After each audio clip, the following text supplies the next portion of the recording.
compare sa person's attitude, na itanong nyo na ba sa inyong sarili kung anong attitude ang napapakita nyo sa inyong kapwa, at kung ano rin yung dating nito sa kanila.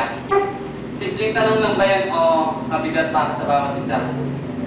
Pero bago ako magsimula, magandang hapon muna sa ating lahat. Binabati ko kayo ng advance Merry Christmas and Happy New Year. Allow me to share with you a topic about attitude. How does an attitude impact an individual? What is attitude? How do you put your finger on it? Well, an attitude can be seen without a word being said. And that's why, yun nga, naipapakita yun ng ating feeling by behavior. Sometimes our attitude can be masked our outwardly, and others who see us are fooled.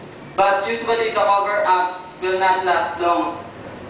There is the constant struggle as attitude tries to figure its way out. A hardened attitude is a dreaded disease. It causes a closed mindset and a dark future.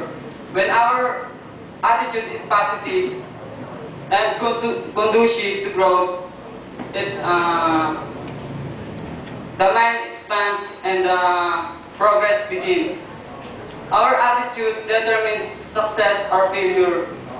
We determine our success, acceptance, peace, and success by expressing words such as job, education, money, time.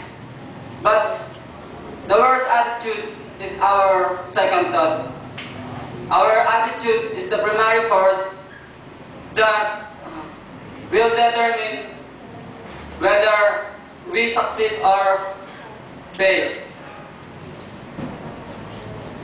For some, attitude presents a difficulty in every opportunity. For others, it presents opportunity in every difficulty. Umaakit ang iba dahil sa positibong pananaw, habang ang iba naman ay bumabagsak dahil sa negatibong perspektibo.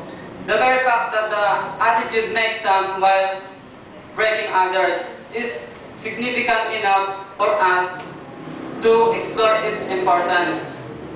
The following 7 axioms about attitude will help you better understand how it impacts a person's life. First, our attitude determines our approach to life. Our attitude tells us what we expect from life. Like an airplane, if your nose is pointed up, we are taking off.